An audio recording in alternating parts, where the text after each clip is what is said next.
Qala mu'allif rahimahullahu ta'ala wa nafa'ana wal muslimin bi'ulumihi wa bi barakatihi fid dharain amin. Pada hadis yang lalu membahas tentang bahwa setiap manusia memiliki 360 ruasan. Setiap ruasan itu disunahkan untuk disedekahkan dengan cara mengucapkan tasbih tahmid kepada Allah Subhanahu wa taala. Jadi ruasan-ruasan itu kita sedekahkan setiap hari. Andai kata tidak bisa mensedekahkan ruasan-ruasan dari persendian-persendian yang ada di badan kita, maka kita harus bisa menganjurkan amar ma'ruf atau mencegah daripada nahi munkar. Begitu Anda nggak bisa juga melakukan cari kalau di jalan ada sampah, ada penghalang orang di jalan, maka dibuang itu supaya orang jalan nyaman, maka termasuk sedekah. Pada hadis berikutnya, wa rawaina fi sunan Dawud wa Tirmidzi an Sa'd bin Abi Waqqas radhiyallahu anhu dakhala ma'a Rasulillah sallallahu alaihi wasallam wa baina yadayha nawan aw hasan tusabbihu bihi faqala ala ukhbiruki bima huwa aisaru alayki min hadha a'taru faqala subhanallah adada ma khalaqa bis sama' subhanallah adada ma khalaqa bil ard subhanallah adada ma baina dhalik wa subhanallah adada ma khaliq wa akbar pun sama. Adi wallahu akbar adada ma khalaqa bis sama Allah akbar adada ma bil ard Allah akbar adada ma baina dhalik Allah akbar adada ma khaliq dan seterusnya.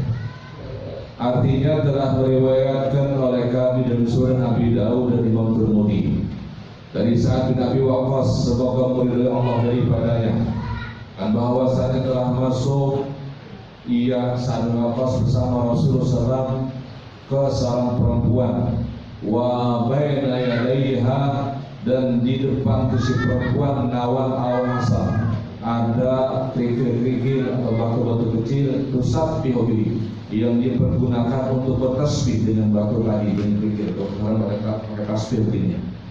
Itu. Faqala maka Nabi bersabda ala ukhbiruki maukah aku kabarkan kepadamu bima huwa aisar dengan yang lebih gampang alaik atasmu min hada dibandingkan ini au afdal atau yang paling afdal. Faqala maka dengan bersabda subhanallah adada ma khalaqa bis sama. Maha suci Allah sebanyak bilangan apa yang telah menciptakan di langit. Wa subhanallah adada ma khalaqa bil ard. Maha suci Allah sebanyak bilangan apa yang telah Allah ciptakan di bumi. Wa subhanallah adada ma baina dhalik dan maha suci Allah sebanyak bilangan antara itu antara langit dan bumi. Wa subhanallah adada ma khaliq dan maha suci Allah sebanyak bilangan apa yang dia ciptakan. Wallahu akbar misladalik arti misladalik seperti kalimat yang sebelumnya di Wallahu akbar adada ma khalaqa bis sama Allahu akbar adada ma fil ard Wallahu akbar adada ma min dzalik Wallahu akbar adada ma huwa khaliq. Alhamdulillah misladalik arti tersebut Allah walhamdulillah adada ma khalaqa bis sama alhamdulillah adada ma fil ard walhamdulillah adada dzalik alhamdulillah adada ma khaliq. Kemudian wala ilaha illallah mithla dzalik artinya wala ilaha illallah seperti tadi. Jadi wala ilaha illallah adada ma khalaqa bis sama la ilaha illallah adada ma fil ard la ilaha illallah adada ma dzalik la ilaha illallah khaliq wala haula wala quwwata illa billah mithla dzalik seperti kalimat yang tadi. Wala haula wala quwwata illa billah adada ma khalaqa bis sama la haula wala quwwata illa billah adada ma khalaqa bil ard la haula wala quwwata illa billah adada ma baina dzalik la haula wala quwwata illa billah adada ma khaliq. Qala Tirmidzi haditsun hasanun Imam Tirmidzi berpendapat ini hadis hasan. Ini salah satu daripada wiridul latif. Jadi di akhir wiridul latif kalimat ini diucapkan, nanti tanda tasbih 100. Subhanallah, subhanallah, subhanallah. Wa rawaina bihima, dan telah meriwayatkan oleh kami dalam keduanya bisnadin hasan an Yasirah, dengan sanad yang bagus dari Yasirah, bidomil ya yusirah, bidomil ya musannad, didomahkan huruf ya yang bertitik dua tahtu, wa pakisin, dan fathur sin al muhmaladi yang tidak bertitik, as-sahabiyatu al-muhajiratu. Jadi Yusirah ini seorang sahabat wanita yang pernah ikut berhijrah bersama para sahabat yang lain. Radhiyallahu anha, semoga meridai Allah daripadanya. Anna Nabiya sallallahu alaihi wasallam amarahunna, bahwa Nabi SAW merintahkan mereka an yura'ina bitakbir wa taqdis wa tahlil, senantiasa mereka menjaga kalimat takbir, kalimat takbir subhanallah wa tahlil la ilaha illallah, wa an ya'qidna bil anamil, dan mereka menghitung itu dengan jari-jari. Fa innahunna, maka sesungguhnya jari-jari yang dipergunakan untuk menghitung kalimat tasbih, kalimat takdis, kalimat tahlil itu mas'ulatun mustantiqatun. Itu jari-jari akan dimintakan pertanggungan jawab, akan ditanya. Kemudian mustantiqatun, dan jari-jari pun akan berbicara, supaya nanti di hadapan Allah ditanya, untuk apa Anda dipergunakan di saat kau masih di dunia? Maka jari-jari akan berkata, akan menjawab, saya dipergunakan untuk bertasbih kepadamu ya Rabb, saya dipergunakan untuk mentakdismu ya Rabb, saya dipergunakan untuk mentahlilkanmu ya Rabb. Maka bebaslah tuntutan dari Allah Subhanahu wa ta'ala pada orang yang punya jari-jari dipergunakan untuk menghitung kalimat-kalimat takbir, kalimat takdis, kalimat tahlil, kalimat tahmid gitu.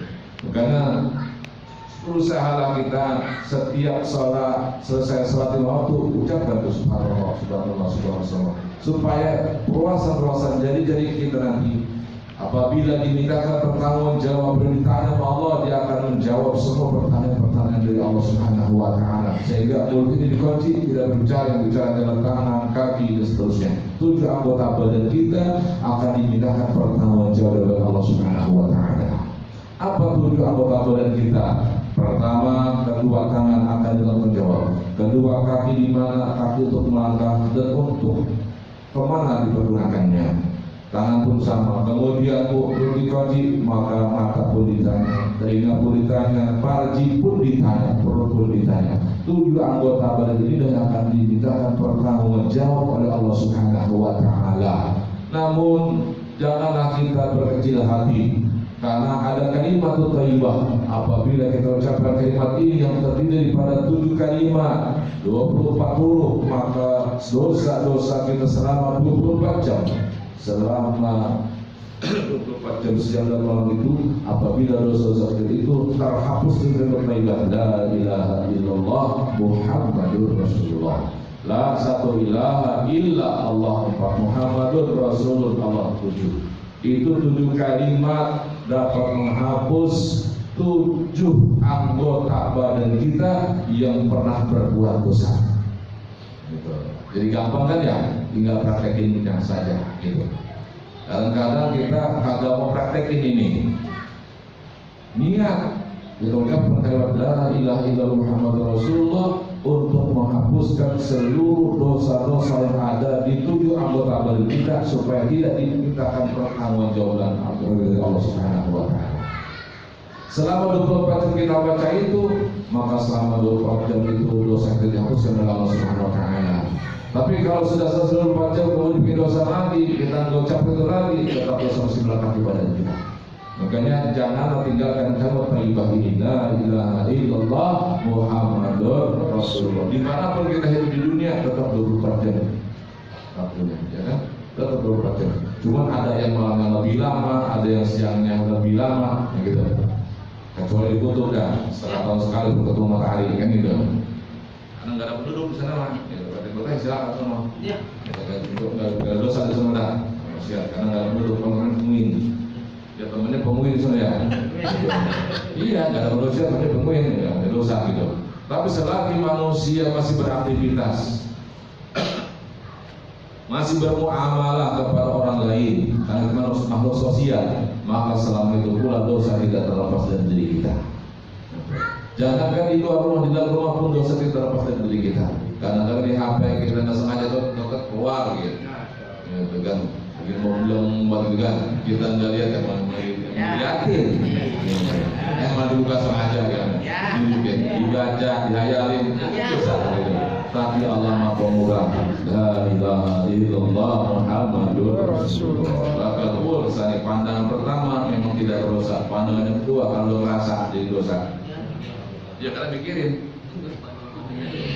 Anda lihat sepintas nggak dosa, tapi di penglihatan yang kedua itu berdosa. Kenapa? Karena udah negesin. Balikin lagi. Kan lain kan kalau melihat sama ngeliatin. Kalau dia nggak sengaja, kalau ngeliatin nggak sengaja. Tapi jangan la ilaha illallah Muhammad Rasulullah. Jangan tuh ditakinin gitu. Jangan nanti baru mati baru ditakinin, atau barang kamu bilang mati baru ditakinin gitu ya. Dari sekarang terakin sendiri kita. Jangan nanti nunggu kalau udah mati bisa dikulhuin. Lebih baik kita punya kulhu sendiri. Kita tebus diri kita membaca surat Al-Ikhlas 1000 kali kita baca setiap hari. Kita tebus diri kita. Jadi kita tebus semua dosa-dosa kita mengucapkan la ilaha illallah Rasulullah. Kita tebus diri kita dari api neraka dengan membaca surat Al-Ikhlas sebanyak 1000 kali. Barang siapa yang surat Al-Ikhlas 1000 kali, maka dia sudah membeli dirinya terbebas dari jurang api neraka. Tapi kadang-kadang kebanyakan kita ini giliran baca tasbih kulhu kalau ada yang mati doang. Ya kan? Buat tasbih. Kapan buat diri sendiri? Kalau orang mati dulu ditolongin, ini kita tolongin dulu baru tolongin orang. Gitu. Kita boleh saat makan dianjurkan kita nolong orang, tapi tolonglah diri sendiri. Jangan kita seperti ini, kita terangin diri orang, tapi diri kita terbakar. Gitu. Jangan begitu. Kita amalkan ini kulhu, kita baca ini kulhu buat diri kita, buat kedua orang tua kita, baru kita tolong orang. Gitu. Jangan dibalik. Nggak pernah baca dulu Al-Ikhlas kepada dirinya, nggak pernah menebus dirinya dengan Al-Ikhlas, nggak pernah baca Al-Ikhlas menebus kedua orang tuanya kan gitu. Giliran orang lain dia tebus baca kulhu gitu. Bukan nggak boleh, silakan boleh, cuman afdolnya diri kita dulu gitu. Kedua orang tua kita dulu, barulah orang lain gitu. Kita cari yang afdolnya. Maka dari itu supaya kita terlepas dari mas'ulat dimintakan pertanggungjawaban oleh Allah Subhanahu wa taala di akhir kiamat, maka pergunakanlah ini jari-jari kita, ruasan-ruasan jari kita untuk menghitung kalimat thayyibah. Saya rasa kalau cuma 100 pun nggak akan keder, ya kan? Kecuali kalau dari ribuan barangkali bisa keder ya. Makanya ini adalah salah satu alat penolong kalau membacanya lebih daripada 100 gitu. Kalau 100 mah nggak akan keder insya Allah. Tapi kalau lebih dari 100 berarti 100.000 gitu, mungkin bisa keder gitu kalau dari jari begini. Tapi janganlah meninggalkan jari-jari ini sebagai alat untuk menghitung tasbih, takbir, tahmid gitu. Jangan dilupakan. Wa rawaina bi sunani Abi Dawud. Kemana? Wa fihi ma'udatun. Wa rawaina fihi wa fi sunan Nasa'i bi isnad Hasan an Abdullah bin Umar radhiyallahu anhu qala ra'aitu Rasulullah ya'id tasbih. Kami riwayatkan pada keduanya, dan di dalam sunan Imam Nasa'i dengan sanad yang hasan dari Abdullah bin Umar, semoga Allah ridha daripada keduanya, daripada Sayyidina Umar dan juga anaknya Abdullah bin Umar. Qala, beliau berkata, ra'aitu Rasulullah, saya lihat Rasulullah SAW yaqidu at-tasbihah wa bi riwayatin bi yamini. Saya lihat Nabi itu menghitung tasbih gitu, artinya dia bertasbih menghitung ini. Wa bi riwayat bi yaminihi, dengan tangan kanannya gitu. Ya nggak apa-apa kalau orang kebot, orang lihat Ya kalau kemot kan susah juga, dia kagak bisa ngitung jari-jari kanan kan gitu. Nggak apa-apa gitu. Karena emang kondisinya begitu gitu. Tapi abdul pakai kanan gitu. Karena buat yang baik-baik kanan, yang cemar-cemar kere gitu. Tapi kere nggak pernah protes gitu. Tapi dia dikasih hadiah juga di tangan kiri biasanya buat yang jelek-jelek, artinya jelek itu yang cemar-cemar gitu kan, buat cebok, buat bersih, buat kiri gitu kan. Yang kanan buat beli tasbih, kan buat makan, buat minum. Tapi kalau ente punya duit, ente beli cincin, ente beli jam tangan, jangan di kanan. Kesian, yang kere, kenapa? Karena kerjaan dia berat ini. Kasih hadiah dia, makanya pakai jam, pakai cincin sebelah kere, bukan kanan, kalau orang kanan gitu. Itu dia menghiasi dia, menghibur dia, gitu, supaya kagak iri hati gitu. Ini mah gede-gede banget udah kering-kering gak dibagi kesian. Nah, udah tugasnya berat, gitu nggak dikasih apa-apa, gitu kan. Kesian dia. Jadi Nabi menghitung tasbih pakai tangan kanan, jadi kanan. Wa rawaina fi sunan Abi Dawud, dan telah meriwayatkan Sunan Abi Dawud an Abi Sa'id al-Khudri radhiyallahu dari Abi Sa'id al-Khudri radhiyallahu anna Rasulullah sallallahu alaihi wasallam bersabda, qala raditu billahi rabba wa bil islami dina wa bi Muhammadin sallallahu alaihi wasallam rasulah wajabat lahul jannah. Barang siapa mengucap kalimat raditu billahi rabba wa bil islami dina wa Muhammad sallallahu alaihi wasallam rasulan, wajabat pasti baginya surga. Ini kan salah satu talqin kalimatnya ini nih.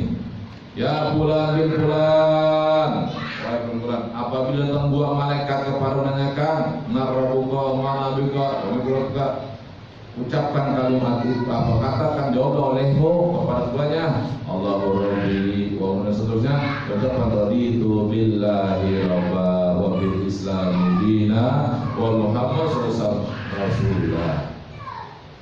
Jadi sering-seringlah ucapkan kalimat ini supaya nanti kagak perlu kita minta bantuan talqinan lagi. Kenapa? Karena sudah keseringan baca ini lancar banget.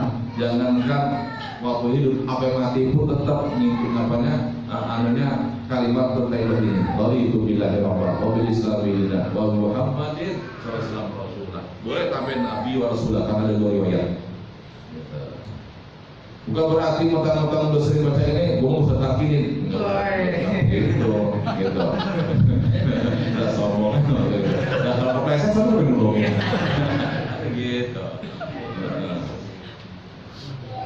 Wa rawaina fi kitabit Tirmidzi an Abdillah bin Busrin bidammil ba'al wahadati, didomahkan huruf ba yang satu titik, wa iskan sin al-muhbalah, dan mensukunkan huruf sin yang tidak bertitik, bus jadinya. As-sahabi, dia sahabat radhiyallahu anhu, semoga meridai Allah daripadanya. Ana rajulan qala, ada seseorang bertanya, ya Rasulullah, inna syara Islam qad kasrat alayya. Ya Rasul, syara Islam itu banyak, kasrat sangat banyak buat saya. Fa'akhbirni bi syai'in atasabbatu bih, maka kabarkanlah ya Rasul buat saya dengan sesuatu yang saya jadikan pegangan hidup dengannya, jadikan amalan saya. Faqala, Nabi bersabda, la yazalu lisanuka rabban min dzikrillahi ta'ala, senantiasa lisanmu itu basah karena zikir kepada Allah Ta'ala. Qala Tirmidzi bin hadisun hasan, hadis hasan. Qultu, kata saya, kata Imam Nawawi, ada sabtu bila ilmu sanati pokok, kata itu dengan tak yang bertitik dua di atas sumasin, kemudian lusin mo jamak yang bertitik, summa ba'ul nuruba al-wahadatun yang bertitik, maftuhatun yang dipatahkan sumasan besar musa seperti tiga, wa manahu ata'allaku bi wa astamsiku, saya berpegang teguh dengannya. Nanti saya jadikan amalan, zikir jangan ditinggal. Warawana fihi an Abi Sa'id al-Khudri anhu anna sallallahu su'ila ayyul ibadah afdal darajatan lillahi ta'ala yaumil qiyamah. Telah berikan oleh kami dalamnya daripada Abi Sa'id al-Khudri anhu bahwa Rasulullah ditanya ibadah yang mana yang paling afdal derajatnya di sisi Allah Ta'ala pada hari kiamat. Qala adzakirullah katsiran, orang-orang yang senantiasa banyak berzikir kepada Allah.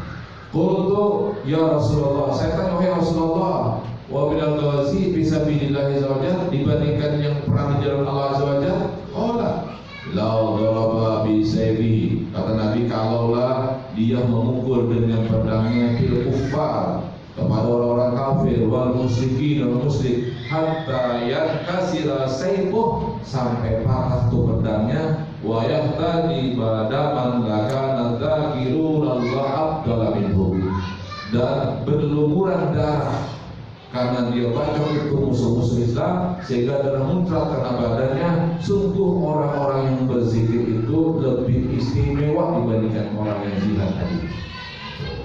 Dia berat ya, enggak nabi nikah dulu agak gitu. Iya, larang segitunya, apapun iya, udah belum mati, ya baru mata banget, mata pun gantinya lagi kan. Iya, anak itu yatim, udah zikir udah, hati tenang, rezeki gampang, zikir. Karena sekarang tempat untuk berlihat belum ada, gitu, belum ada. Warawena fihi wa fi kitab Ibnu Majah an Abi Darda radhiyallahu anhu qala sallama ala unabiyukum bi khairi amalikum wa azkaha inda malikum arfa'iha fi darajatikum wa khairi lakum min infaqi wal warid wa khairil lakum min antal qaw'adukum fatadribu a'naqahum wa yadribu a'naqahum qalu bala qala dzikrullahi ta'ala. Jadi ini masih panjang tentang keistimewaan zikir. Jadi hadis kita baca ini bahwa zikir itu lebih istimewa dibandingkan berjihad. Berjihad langsung berhadapan dengan musuh sehingga musuh dibakar, dipenggal lehernya, muncrat darahnya karena badan dia, itu pun masih kalah dilihat orang yang berzikir. Makanya kita sebelum acara taklim, acara pengajian, kita zikir.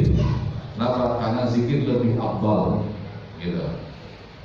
Hati kita ditenangkan oleh zikir, otak kita diisi dengan kita berpikir, mengkaji kitab-kitab Allah, hadis-hadis Rasulullah, gitu kan? Sebelum kita mengkaji ayat-ayat Allah Al-Quran dan juga mengkaji hadis-hadis Rasulullah SAW, supaya hati kita jernih, pikiran juga jernih, sehingga ibadah kita tenang kepada Allah Subhanahu Wa Taala. Kalau kita ibadah sudah tenang, berarti kita akan gampang datang dengan sendirinya, gitu. Tapi kalau hati sudah gelisah, pikiran sudah resah, sehingga ibadah juga nggak tenang, gitu. Apalagi mikir utang belum kebayar, maka rezeki akan semakin sulit. Sehingga kayaknya dunia sepi, baru jalan sama atas perusahaan, gitu. Kayak utang nih. Jalan hidup pada si ane belum bayar ngambil warungnya. Kenapa? Ya karena memang barangkali itulah kehidupan manusia, tidak lepas daripada urusan-urusan duniawi. Maka supaya kita mengurangi urusan-urusan duniawi, perbanyakkan zikir kepada Allah Subhanahu Wa Taala, supaya Allah memberikan ketenangan hati kita, diberikan kejernihan pikiran kita, diberikan rezeki yang halal oleh Allah Subhanahu Wa Taala, tidak memperbanyak Tuhan. Jangan sampai nanti mati meninggalkan hutan, naudzubillah, subhanallah, biar lagi juga gak nyampe. Ya, sebelum hutan kita bayarkan. Jadi berusaha kita semaksimal mungkin kita berdoa kepada Allah dan berusaha untuk melunasi hutang-hutang kita, sehingga hutang mati kita tak bebas dari hutang. Apalagi hutang-hutang riba buru-buru dah lunasin supaya kita gampang taubatnya. Karena tidak ada jalan pertobatan selagi kita masih mempergunakan, masih memakai uang-uang riba. Nauzubillah min dzalik, ya. Jangan sampai Allah nggak ridho, doanya dikabul, nauzubillah. Tapi kalau duit yang halal, kita nikmat, anak sehat, bini sehat, ya kan? Tapi kalau riba, biar katanya jutaan, bahkan miliaran, anak kesakitan, bini gigi-gigikan, begitu. kakinya stroke, ya kan? Alhamdulillah kenapa? Karena Allah tidak ridha. Sedikit yang Allah ridha itu tidak akan keberkahan dari Allah. Banyak tapi Allah tidak ridha itu tidak diampuni sama Allah, tapi nanti akan masuk neraka. Sedikit rezeki yang kita peroleh secara halal itu pun ada hisabnya. Sedikit rezeki yang kita peroleh dengan tidak halal itu ada ajalnya. Jadi tidak ada hitungan yang ketiga, kan? Yang kita peroleh dengan jadi payah antara halal ada hisabnya. Dari mana kau dapatkan ini rezeki, ini uang, kau belanjakan kemana ini uang, kan gitu. Apalagi yang tidak halal, makanya berusaha maksimal mungkin kehidupan di dunia ini sementara. Kalau susah dunia gampang kita minta tolong, tapi kalau sudah susah di kuburan agak ada yang ngiler. Andai kata manusia, jin bisa dengar, insya Allah manusia insaf semua, ya kan? Insya Allah manusia insaf semua, gitu. Tapi karena manusia, jin nggak dengar cerita orang yang disisa dalam kubur, gitu. Maka manusia tetap saja diperingati, gitu kan? Waktu diperingati sadar, insaf, besok kembali lagi, gitu. Boleh kalau insan aluran manusia tidak barang besar. Kenapa? Karena serba kekurangan, gitu. Jadi kalau sudah sempurna pakai Fir'aun menyombongkan diri, ya kan? Maka karena kekurangan itulah kita perbanyak mendekatkan diri kepada Allah supaya kasih rezeki yang banyak, rezeki yang halal, supaya kita bisa meningkatkan ibadah kita, meningkatkan keimanan kita kepada Allah Subhanahu wa Ta'ala. Kita bisa mendidik anak kita dengan uang-uang yang halal, jadi anak-anak yang saleh dan salihah, daripada duit yang banyak tapi tidak halal buat biaya sekolah anak, buat makan anak istri, itu akan jadi bodoh. Pintar sih pintar tapi dia benar, ya kan ya? Jangan sampai begitu. Jadi duit yang halal itulah yang kita syukuri dari Allah Subhanahu wa Ta'ala, ya. Mudah-mudahan apa yang kita kaji pada malam hari ini Allah jadikan ilmu yang bermanfaat di dunia dan akhirat. Allah berikan pertolongan kepada kita supaya Allah berikan kekuatan lahir bagi kita untuk mengamalkan apa yang kita baca, apa yang kita pelajari pada malam hari ini. Kita mohon ampun segala dosa yang kita perbuat, baik ucapan, perbuatan, tingkah laku kita, khatir di hati kita, supaya Allah hapuskan semua dosa-dosa kita, baik yang besar maupun kecil, yang kasar maupun yang halus. Allah hapuskan sehingga kita akan salat isya dan kalian sudah bersih pada Allah Subhanahu wa Ta'ala. Subhanakallahumma wa bihamdika asyhadu an la ilaha illa anta astaghfiruka wa atubu ilaik. Rabbana bala bima anzalna rabbi alimna alladhi yanfa'una rabbi baghina wa baghi alana wa qaraba bilana bidina ma'amani kulli unsa wa zakar rabbi wabbina wa wabbihum lifadar dari kaulan wa bilan karama warzukil kulla halalan daima wa khilla adhiya ulama nusabil khairi wa nuqba kulla syar rabbana aslih lana kulla syur bakir rabbil ridha minkal uyun wadi'ana rabbana kulla duyun qabla an tadiyana rusul manu wa firistur anta akramu man satar wa salatullahi tajal mustafa anilal haqiyana wal wafa bikita bipihilin nasi shifa wa alal alil kirami syurafa wa ala sahbih Allahumma hdina bihuda waj'alna mimman yusari'u fil ridha wa la taj'alna waliyan siwa wa la taj'alna mimman khalafa amra wa asa wa hasbunallahu wa ni'mal wakeel wa la hawla wa la quwwata illa billahil aliyyil azim wa sallallahu ala sayyidina Muhammadin wa ala alihi wa sallam walhamdulillahi rabbil alamin. Aqimus shalah.